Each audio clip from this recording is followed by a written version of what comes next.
Hello students, हमने last lecture में Herdmania के डाइजेस्टिव सिस्टम में को शुरू किया था और उसके अभी तक हमने एलिमेंट्री कैनाल के स्ट्रक्चर के बारे में अध्ययन कर लिया है। अब हम इसके आगे पढ़ेंगे, जिसमें सबसे पहले आती हैं डाइजेस्टिव ग्लैंड्स। इसमें कौन कौन सी डाइजेस्टिव ग्लैंड्स पाई जाती हैं वो हम पढ़ेंगे और इसका डाइजेशन का मैकेनिज़्म क्या है उसके बारे में पढ़ेंगे। First of all, digestive glands. पहली ग्लैंड है यकृत और लिवर। हर्डमानिया का यकृत एक बड़ी गहरा भूरे रंग की द्विपिंडकीय अर्थात बाइलोब्ड रचना होती है। इसका एक बड़ा बायां तथा एक छोटा दाहिना पिंड आमाशय के दोनों ओर स्थित होता है, जैसा कि आपने इसके पिछले चित्र में देख लिया था, तो और भी आप इसको देख के क्लियर कर लेना। यकृत अनेक नलिकाओं और ट्यूब्यूल्स का बना होता है, जो संयोजी ऊतक से बने मध्यांश या मैट्रिक्स में धसी रहती है। इसमें अनेक रुधिरपात और ब्लड साइनसेस भी पाए जाते हैं। ये सारी नलिकाएं मिलकर 10 से 12 यकृतीय वाहिनियां हेपेटिक डक्ट्स बनाती हैं, जो स्वतंत्र रूप से आमाशय में खुलती हैं। यकृत के स्त्राव में एमाइलेज, प्रोटीएज एवं लाइपेज एंजाइम्स होते हैं। दूसरी ग्रंथि आती है पाइलोरिक ग्रंथि। यह आमाशय एवं आंत्र की दीवार में शाखित नलिकाओं का एक जाल बनाती है। ये नलिकाएं एक संयुक्त नलिका द्वारा आंत्र की समीपस्थ भुजा के मध्य में खुलती है। हर्डमानिया में पाइलोरिक ग्रंथि कशेरुकी जंतुओं के अग्राशय और पेनक्रियास एवं उत्सर्जी अंग अर्थात एक्सक्रीटरी ऑर्गन दोनों की तरह कार्य करती है। अब हम इसका देखेंगे हर्डमानिया में भोजन का अंत्यग्रहण एवं पाचन, फूड फीडिंग एंड डाइजेशन। भोजन ये कैसा लेता है? भोजन यह एक स्थानबद्ध एवं निसंदभोजी अर्थात फिल्टर फीडर जंतु होने के कारण हर्डमानिया सिलेलरी मैकेनिज़्म द्वारा भोजन ग्रहण करता है। हर्डमानिया का भोजन सूक्ष्मदर्शी पल्लवकीय प्राणी होते हैं, जैसे शैवाल और एल्गी, डाइटम और सीलिएट्स आदि जंतु आते हैं। आहार ग्रहण, फीडिंग और फूड कलेक्शन।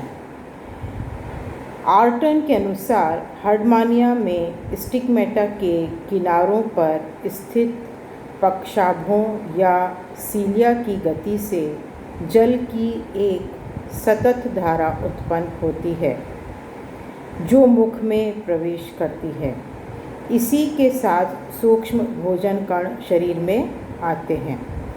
मुख में होकर जलधारा ग्रसनी और फेरिंग्स में पहुंचती है और फिर स्टिग्मेटा में होती हुई एट्रियम गुहा में पहुंच जाती है, जहां से फिर यह एट्रियम छिद्र एट्रियल अपर्चर द्वारा देह से बाहर ले जाई जाती है।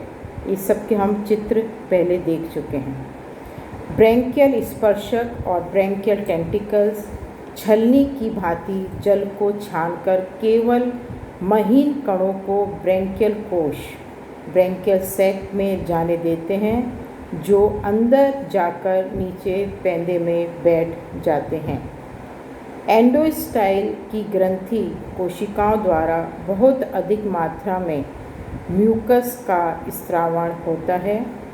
ग्रसनी के स्तर पर पड़े हुए भोजन कण श्लेष्मा और म्यूकस से चिपक जाते हैं, जो एंडोस्टाइल के पक्षाभों के स्पंदन द्वारा धीरे धीरे ग्रसनी के दीवार के सहारे ऊपर उठकर पृष्ठपटल डोर्सल लैमिना से चिपक जाते हैं।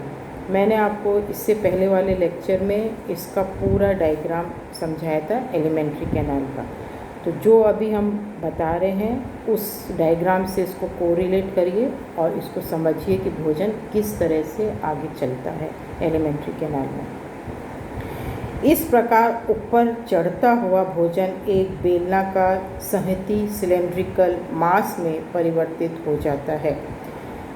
लैंगुलेट्स के द्वारा बनी नलिका के भीतर उपस्थित पक्षाभ इस संहति को एक डोरी या रज्जु स्ट्रिंग और कॉर्ड के रूप देते हैं जो अंत में ग्रेसिका नाल और ईसोफेगस में प्रवेश कर जाती है। इस तरह से ये ईसोफेगस में भोजन आ जाता है। भोजन कणों के साथ आया हुआ जल स्टिग्मेटा से होकर एट्रियम में आता है, जहाँ से बहता हुआ एट्रियल साइफन से होकर देह से बाहर निकल जाता है। जल के साथ आए अनुपयोगी पदार्थ या बड़े कण पक्षाभों की विपरीत दिशा में गति से मुख से बाहर निकाल दिए जाते हैं। स्पर्शक रसायनग्राही संवेदनांग का कार्य भी करते हैं। ये अनुपयोगी पदार्थों को छांटने का कार्य भी भोजन कणों के छानने के कार्य के साथ साथ करते हैं। ग्रसनी में छोटे परिमाण के कण ही प्रवेश के योग्य होते हैं। अब हम आते हैं इसके डाइजेशन पे, किस तरह से पाचन की क्रिया होती है। ग्रसिका से भोजन आमाशय में पहुंचता है।